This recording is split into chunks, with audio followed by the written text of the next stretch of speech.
일부 유산 없다 선언한 날. 남대문 시장의 골목 안쪽 사람들이 그냥 스쳐 지나가는 작은 옷수선집이 하나 있었다. 가게 간판은 오래전 비바람을 맞아 색이 거의 발해 있었고 유리문에는 누군가 손가락으로 적은 먼지가 아직도 남아있을 만큼 한적한 곳이었다. 가게 주인인 박정심 여사, 73. 사람들은 그냥 박할머니라고 불렀다. 그녀의 하루는 늘 같았다.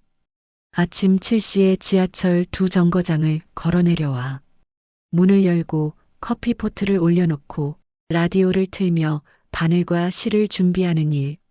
손님이 많지 않은 날에는 정심은 창가에 놓인 작은 의자에 앉아 오래된 다이어리를 정리하거나 자식들 사진을 닦아보기도 했다. 그녀에게는 자식이 넷 있었다. 장남 민호, 대기업 팀장, 차남 준호, 30평대 아파트에 사는 평범한 회사원, 장녀 선희, 전업주부, 막내 민재, 자주 이직하며 안정적이지 못하지만 가장 자주 연락하는 아이였다. 사람들이 보기엔 평범한 가족이었다. 하지만 정심은 알고 있었다. 자식들은 이제 더 이상 그녀에게 크게 관심을 두지 않는다는 것을. 전화는 명절 앞두고 한 번, 그리고 가끔 생일 정도. 그러던 어느 날 정심은 일부러 아이들을 모두 불렀다. 오랜만에 자식들에게 미역국이라도 끓여주려고 시장 반찬 가게에서 나물을 사고 삼겹살도 사서 부쳐놓았다. 거실에 둔 밥상 앞에서 정심은 조심스럽게 입을 열었다. 얘들아나 말이다. 앞으로 유산 같은 건 없다고 생각해라. 순간 모여있던 내 자식의 얼굴빛이 미묘하게 흔들렸다. 아무도 말은 하지 않았지만 표정은 분명했다. 아, 그렇구나. 뭐 그럴 줄 알았지. 그럼 뭐 우리가 챙겨드릴 것까지는. 침묵은 길었고 정심은 자식들의 눈을 천천히 바라보았다. 민호는 스마트폰을 내려다보며 어머, 괜찮아. 우리도 이제 각자 살기 바쁘니까 하고 말했고, 차남 준호는 엄마도 이제 연세 있으시니까 푹 쉬세요 라고 말했지만 그 말은 이상하게도 책임을 내려놓는 필 느낌이었다. 며느리들은 그 말이 끝나자마자 서로 눈치를 슬쩍 교환했다. 장녀 선희조차 엄마, 그러면 이제 더 무리하지 말고요. 우리도 애 키우느라 바빠서 자주 못 오지만 하며 흘려버렸다. 막내 민재만 엄마, 난 상관없어. 그냥 오래만 살아 라고 말했지만 그 목소리에도 어딘가 꺼림칙한 감정이 섞여 있었다. 정심은 밥상을 치우며 한참 동안 말이 없었다. 자식들은 밥만 대충 먹고 일어나 각자 갈 길이 바쁘다며 집을 나갔다. 현관문이 닫히고 집안이 고요해지자 정심은 식탁에 혼자 남아 찬밥 위에 떨어지는 눈물 한 방울을 닦지도 못한 채 그대로 앉아 있었다. 그래, 이런 얘기라면 다들 이렇게 가는구나. 그녀는 스스로에게 속삭였다. 실은 몇 년 전부터 몸이 조금씩 아파왔다. 허리와 무릎, 그리고 가끔씩 심장 부근이 조이는 듯한 통증이 있었지만 정심은 병원에 제대로 가지 않았다. 자식들에게 걱정 끼치기 싫어서였다. 하지만 정작 자식들은 그녀의 이런 말조차 귀담아 듣지 않았다. 며칠 후 정심은 가게 문을 닫고 하루 종일 옷감을 정리하며 생각을 정리했다. 유산은 없다. 그 말만 했을 뿐인데 아무도 나에게 엄마 괜찮아요? 라는 말은 안 하네.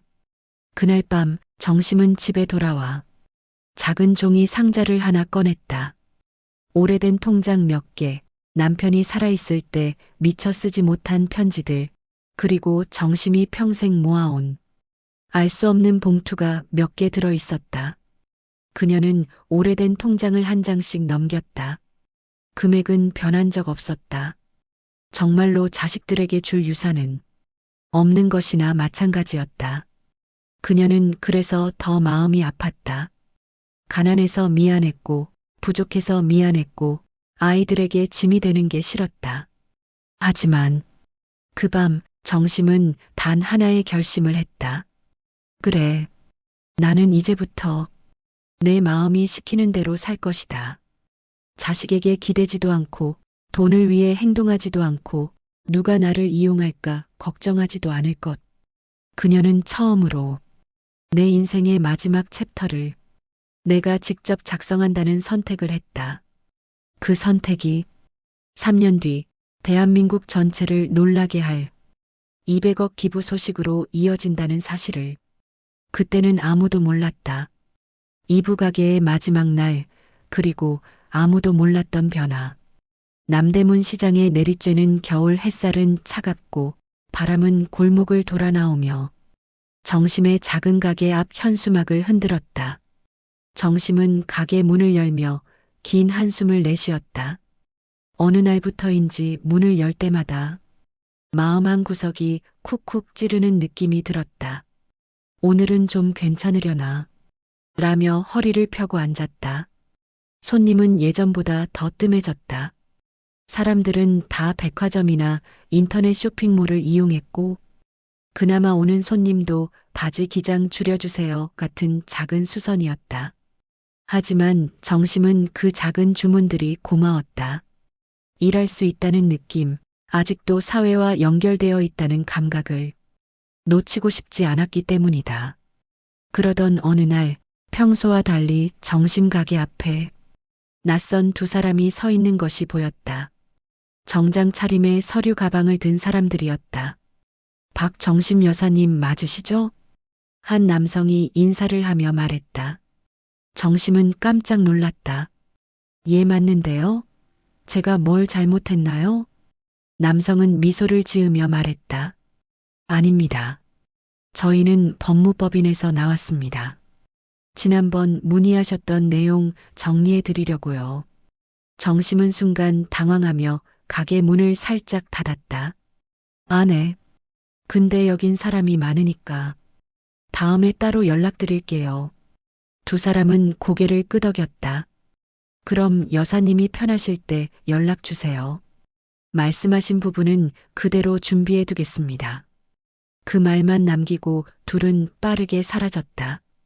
정심은 심장이 요동치는 것을 느끼며 의자를 잡고 천천히 앉았다.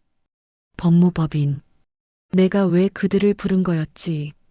그녀는 작은 가방에 잘 접힌 봉투 하나를 만지작거렸다. 하지만 곧 숨을 크게 내쉬고 그 봉투를 넣어버렸다. 그 장면을 본 시장 사람들은 그저 세금 문제인가 임대차 문제인가 정도로만 생각하고 별다른 관심을 두지 않았다. 정심이 어떤 삶을 살아왔는지 아무도 깊게 묻지 않았기 때문이다. 며칠 후 정심은 큰 결심을 하고 가게 한쪽 벽에 붙어 있던 낡은 종이 달력을 뜯어냈다. 달력 뒤에 접힌 종이가 있었다. 그녀는 조용히 그 종이를 펼쳤다. 그 안에는 지난 몇 년간 써둔 메모들이 있었다. 메모는 모두 같은 문장으로 끝나 있었다. 애들한테 짐 되지 말자. 그 문장을 손끝으로 따라가며 정심은 다시 결심을 굳혔다. 그날 오후 정심은 시장 반찬 가게를 들렀다. 사장 아줌마가 반갑게 인사했다. 아이고, 박 여사님. 오랜만이네요. 정심은 미소를 지었다. 그러게요. 요즘은 장사가 더 안 되지요? 사장은 고개를 끄덕였다. 경기가 말이 아니에요. 그래도 여사님은 꾸준히 일하시니까 다행이죠. 정심은 조용히 웃으며 김치와 나물 몇 가지를 샀다. 그리고 마지막으로 자기가 자주 먹던 시래기 국거리를 들었다. 이것도 주세요. 오늘은 조금 집에서 따뜻하게 먹고 싶네요. 사장은 고개를 끄덕이며 말했다. 여사님이라면 그냥 가져가세요. 정심은 손사래를 쳤다. 아이고, 공짜는 못 받지요. 그리고는 지갑에서 조금은 낡은 5만 원권을 꺼내 건네며 말했다. 당신도 힘든데 나는 괜찮아요. 이 말을 들은 반찬가게 사장은 잠시 멈칫했다. 정심의 말은 늘 같았지만 그날따라 조금은 다른 느낌이 있었다. 여사님, 혹시 무슨 일 있으세요? 정심은 천천히 고개를 저었다. 그냥 세월이 그렇지요. 나도 이제 슬슬 일을 줄여야 할까 싶어서요. 사장은 걱정스러운 표정으로 뒤돌아가는 정심의 뒷모습을 보았다. 집으로 돌아온 정심은 낡은 가게 열쇠를 한참 동안 바라보다 작은 종이봉투에 넣었다. 그리고 봉투 앞에 마지막 날이라고 적었다. 그녀는 그동안 자식들에게 말하지 못한 생각을 서랍 속 노트에 차곡차곡 옮겨 적기 시작했다. 내가 가진 게 많지는 않다.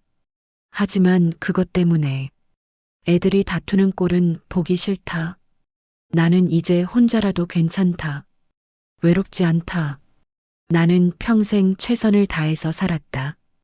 이제 마지막으로 내가 하고 싶은 선택을 할 때가 왔다.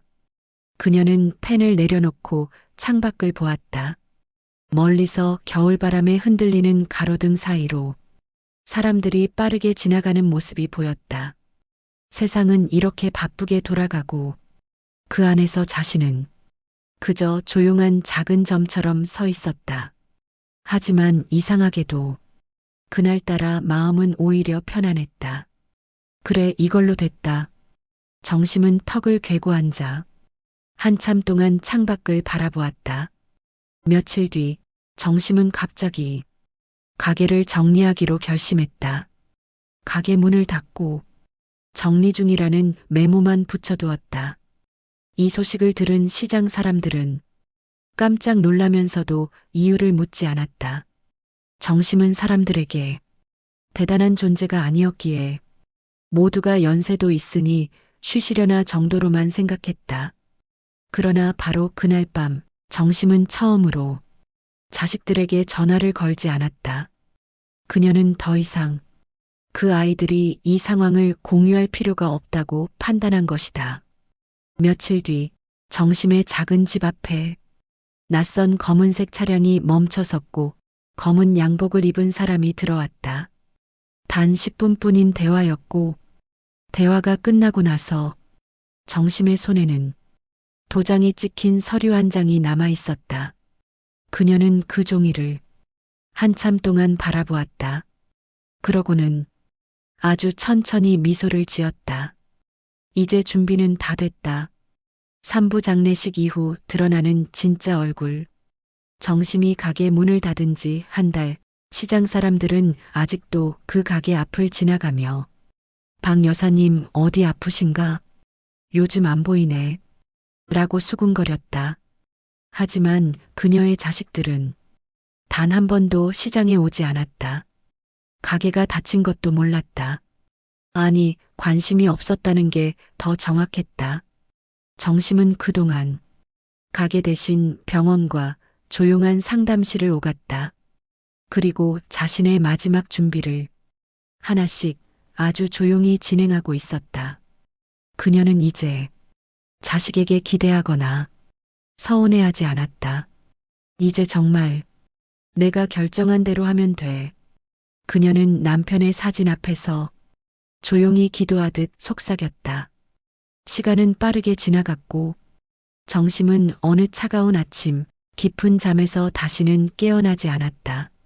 노안이었다. 고통도 없이 갔다고 간호사는 말했다.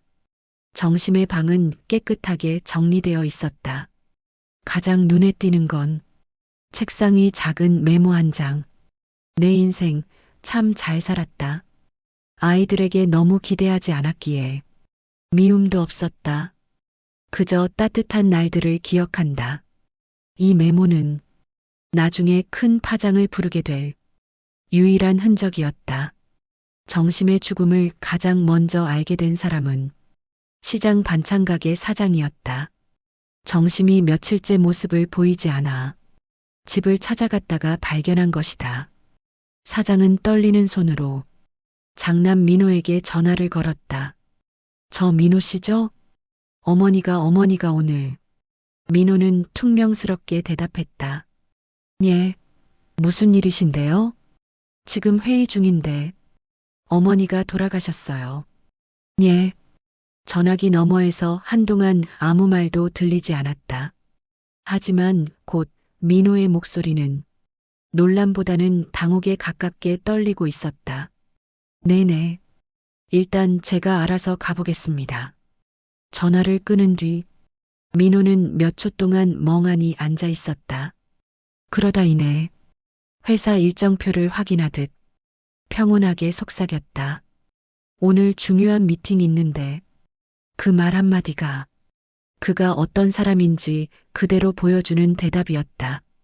차남 준호에게 소식이 전해졌을 때도 상황은 비슷했다.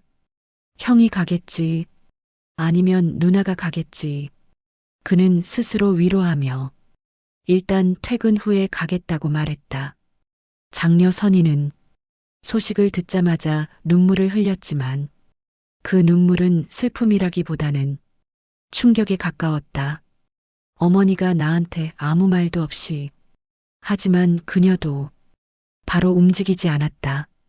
막내 민재만이 연락을 받자마자 한숨도 쉬지 않고 달려왔다. 엄마, 어떻게 이렇게. 민재는 침대에 누운 엄마 얼굴을 보며 입술을 꽉 깨물었다. 간호사는 말했다. 마지막까지 평온하셨어요. 자식분들 걱정도 많이 하셨고. 민재는 고개를 숙이며 말했다. 우린 그 마음을 제대로 받지도 못했네요. 장례식은 조용하게 진행되었다. 시장 사람들과 몇몇 이웃이 와주었지만 자식들은 어색하게 구석에 서 있었다. 민호는 회사 연락을 받으며 전화를 계속 확인했고 준호는 장례 비용이 얼마인지 절차는 어떻게 되는지 계속 계산하듯 말했다. 장녀 선희는 엄마가 이렇게 가난하게 사셨다니 라고 계속 중얼거렸다. 막내 민재는 모든 절차를 맡아 움직이며 마치 빚을 갚듯 분주했다. 그러던 중 줄의 절차가 거의 끝날 때쯤 갑자기 낯선 번호로 전화가 왔다. 민재가 받으려 하자 민호가 손을 내밀었다. 회사 일이면 내가 받아야지. 하지만 화면에는 법무법인이라고 적혀 있었다. 민호는 순간 당황했다. 법무법인? 그는 급히 전화를 받았다. 네, 민호입니다. 박정심 여사 유족분 맞으시죠? 예, 그런데요. 고인께서 생전에 맡기신 서류가 있어 유족분들이 모두 방문하셔야 합니다. 서류요? 어떤 서류입니까? 그건 직접 오셔야 말씀드릴 수 있습니다. 그 말은 마치 자식들의 심장을 동시에 쿵 하고 내려앉게 했다. 상속? 뭔가 남긴 게 있는 건가? 그들은 서로를 바라봤다. 선희가 떨리는 목소리로 말했다. 어머니, 진짜 유산이 있으셨던 건가? 준호는 속으로 계산을 시작했다. 설마 집을 파셨나? 아니면 예금이라도 있었나? 민호는 얼굴이 굳어졌다. 일단 가보자. 그들의 발걸음은 장례식장과는 달리 놀라울 정도로 빨랐다. 법무법인 사무실에 도착한 네 남매는 회의실로 안내되었다. 회의실 한가운데 정심의 작은 사진이 놓여 있었다.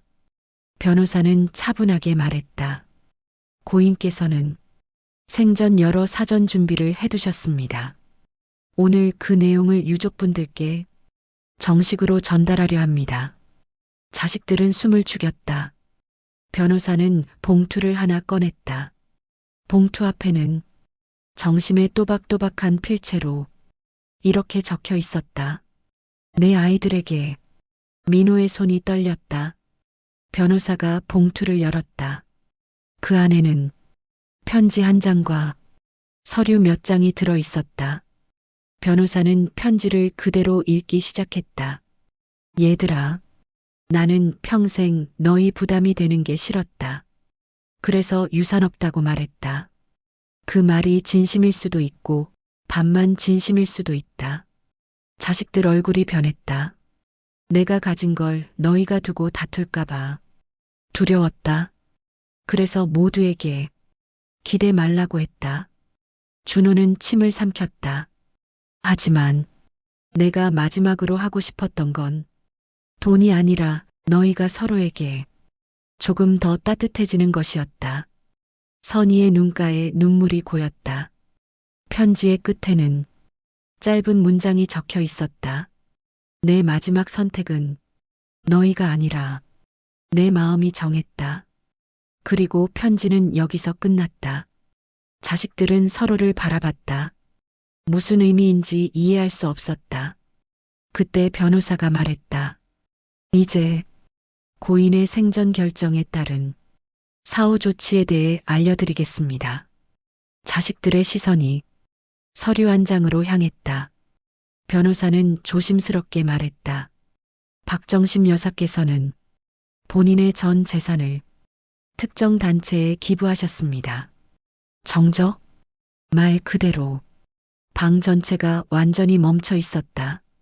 민호가 먼저 입을 열었다. 네, 기부요? 준호는 얼어붙은 얼굴로 말했다. 전 재산이요? 얼마나 있다고? 선희는 숨을 몰아쉬었다. 왜 우리한테 말도 안 하고 막내 민재는 아무 말도 하지 못했다. 변호사는 마지막 문장을 읽었다. 고인은 자식들에게 남길 것이 없다고 판단하여 본인의 뜻에 따라 전 재산을 사회에 환원하기로 하셨습니다. 내 자식의 얼굴이 서서히 일그러졌다. 그리고 그들의 머릿속에 동시에 같은 질문이 떠올랐다. 얼마였지? 얼마나 있었기에 기부까지? 하지만 변호사는 아직 금액을 말하지 않았다. 그것은 다음에서 공개될 초대형 반전이었다.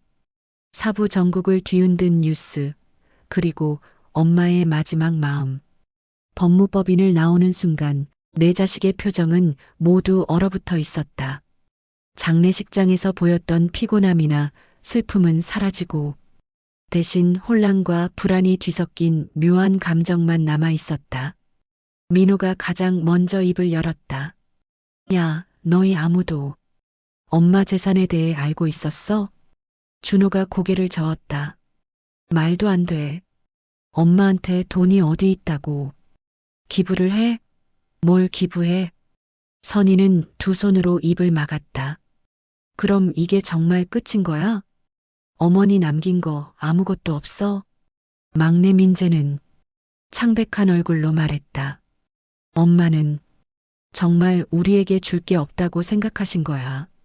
그게 다야. 말은 담담했지만 목소리 속엔 억누른 슬픔이 묻어 있었다. 내 남매는 각자 차를 타고 흩어졌다. 누구도 서로에게 위로의 말을 건넬 여유가 없었다. 그날 밤이 지나고 하루, 이틀, 일주일이 흐르는 동안 자식들 사이에는 한 통의 전화도 오가지 않았다. 슬픔 때문이 아니라 그들은 모르는 사실을 두려워하고 있었기 때문이다. 도대체 얼마를 기부하신 거지? 엄마가 말없이 기부할 정도라면 어느 정도 금액일까? 정말 없는 수준이면 상속받을 게 없으니 억울함은 덜할 것이다. 하지만 혹시라도 엄청난 돈이 있었다면 숨겨진 재산이 많았던 걸까? 서류만 보면 기부 대상은 분명 법인이었다.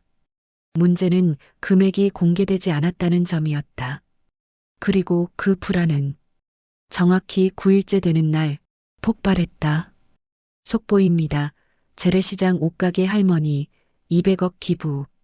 그날 아침 대한민국 주요 방송사들은 놀라운 속보를 내보냈다. 남대문 시장 옷가게 노인 평생 모은 전 재산 200억 사회 기부. 자막이 화면 아래에서 흘러갔다. 앵커는 차분히 말했다. 평생 시골 옷수선집에서 일하며 자녀 넷을 키운 70대 여성이 본인의 전 재산 총 200억 원을 아동노인 복지단체에 기부한 사실이 오늘 밝혀졌습니다. 순간 민호의 손에서 스마트폰이 떨어졌다. 이게 뭐야? 200억? 준호는 TV를 보며 입술을 심하게 물었다. 200억? 어머니가? 선희는 소파 위로 쓰러지듯 주저앉았다. 말도 안 돼. 엄마가 그런 돈이? 하지만 가장 충격을 받은 사람은 막내 민재였다. 그는 화면을 보며 눈동자를 크게 떨었다. 200억. 엄마, 이걸 왜? 뉴스는 계속 보도했다. 고인이 생전에 운영하던 수선 가게는 일반인이 보기엔 별다를 게 없었습니다. 하지만 조사 결과 고인은 수십 년 전 남편의 사업 정리 과정에서 남긴 땅이 재개발되며 수백억 가치로 상승했고 그중 상당 부분을 수십 년간 조금씩 현금화해 복지단체에 기부해 온 것으로 확인됐습니다. 고인은 가족들에게 부담을 주기 싫다며 나는 가진 것이 없다고 말해왔다고 합니다. 유족들은 아직 입장을 내놓지 않은 상태입니다. 자식들의 반응. 민호는 손으로 머리를 감싸며 소리쳤다. 말도 안 돼. 엄마가 200억을 갖고 있었다고? 그걸 왜 우리한테 말도 안 하고. 그의 분노는 슬픔이 아니라 상실감에서 온 분노였다. 그러나 본인은 그것을 인정하지 못했다. 준호는 주저앉아 떨리는 목소리로 말했다. 우린 엄마가 얼마나 외로웠는지도 모르고 우린 뭐 한 거지. 선희는 눈물을 쏟으며 말했다. 엄마가 이걸 혼자 준비했다고? 그동안 우리는 뭐 했길래 엄마 마음을 그렇게 몰라봤을까? 그리고 막내 민재는 그저 조용히 앉아 엄마의 마지막 편지를 다시 읽고 있었다. 내 마지막 선택은 너희가 아니라 내 마음이 정했다. 그 문장은 지금 읽으니 너무도 아프게 박혔다. 그리고 걸려온 전화. 그날 오후 내 남매 모두에게 법무법인에서 다시 전화가 왔다. 박정심 여사님께서 마지막으로 남기신 메시지가 유족분들에게 전달되지 않았습니다. 한 번 더 방문해 주셔야 합니다. 이번엔 내 자식이 모두 모였다. 서로 눈을 마주치며 힘겹게 인사를 나눴다. 민호가 말했다. 우리가 엄마를 너무 가볍게 본 것 같아. 준호가 고개를 끄덕였다. 그래, 200억이면 우리와 평생 나눈 시간도 우리 생각보다 훨씬 무거웠겠지. 변호사는 그들에게 정심의 마지막 영상 메시지를 재생했다. 엄마의 마지막 말. 영상 속 엄마는 가게에서 입던 앞치마를 두르고 있었다. 배경은 낡은 수선집이었다. 얘들아, 지금은 아마 내가 이 세상에 없겠지. 정심은 조용히 웃으며 말했다. 나는 너희한테 미안한 것도 섭섭한 것도 없다. 너희가 각자 살기 바쁜 건 내가 누구보다 잘 알지. 그녀는 천천히 숨을 고르며 말했다. 나는 평생 너희에게 짐이 되고 싶지 않았다. 그래서 유산 없다고 말했지. 그 말은 절반은 진심이고 절반은 너희를 위해 한 말이었다. 돈 때문에 너희 사이가 멀어지는 걸 보고 싶지 않았다. 돈은 늘 사람 마음을 흔들어 놓으니까. 정심은 마지막으로 카메라를 깊게 바라보았다. 그리고 무엇보다 내가 가진 건 너희가 알 필요가 없었다. 나는 내 마음이 가는 곳에 내 마지막을 쓰고 싶었다. 혹시 충격받았더라도 이건 너희 때문이 아니라 내 인생을 내가 마무리하고 싶었기 때문이다. 정심은 살며시 눈을 내리깔았다. 부디 너희도 너희 인생을 서로 미워하지 말고 따뜻하게 살아라. 영상은 그 말로 끝났다. 내 남매의 침묵. 영상이 끝나자 회의실엔 무거운 정적이 흘렀다. 어느 누구도 입을 열 수 없었다. 민호가 제일 먼저 울음을 터뜨렸다. 엄마, 우린 엄마가 이렇게까지 생각한 줄도 모르고. 준호는 의자에 얼굴을 묻고 울었다. 우린 정말 나쁜 자식들이었어. 선희는 손수건을 적시며 떨리는 목소리로 말했다. 엄마는 끝까지 우리 걱정이었는데 우린 왜 엄마 걱정 한 번 못했을까? 그리고 막내 민재는 조용히 속삭였다. 엄마 정말 멋지게 사셨네요. 저는 엄마가 자랑스러워요. 시간이 흐르고 3개월 뒤 내 남매는 정심의 생가를 찾았다. 그곳엔 기념비처럼 작은 팻말 하나가 세워져 있었다. 평생 남을 위했던 한 사람의 마음이 200억보다 더 큰 사랑이었습니다. 그 아래엔 정심의 이름이 작게 적혀 있었다. 내 자식은 그 앞에서 조용히 고개를 숙였다. 민호가 말했다. 앞으로는 우리끼리라도 잘 지내자. 엄마가 바라시던 게 이거였으니까. 준호가 고개를 끄덕였다. 그래, 이제라도 늦지 않게 하자. 선희는 눈을 닦으며 말했다. 우리 엄마처럼 살 순 없어도 엄마가 원했던 가족처럼은 살아보자. 막내 민재는 하늘을 바라보며 말했다. 엄마, 이제야 마음이 이해돼요. 고마워요. 그리고 미안해요. 바람이 불어 팻말의 작은 리본이 흔들렸다. 마치 정심이 그래 잘했다 얘들아 라고 말하는 것 같았다. 그날 자식들은 처음으로 서로를 원망하지도 비난하지도 않았다. 엄마가 남긴 건 돈이 아니라 마지막으로 완성된 가족의 모습이었다. 오늘 이야기를 들으면서 여러분은 어떤 느낌을 받으셨나요? 가끔 우리는 너무 늦어서야 소중한 마음을 깨닫기도 합니다. 더 좋은 이야기를 들려드리기 위해 여러분의 좋아요와 구독은 저에게 큰 힘이 됩니다.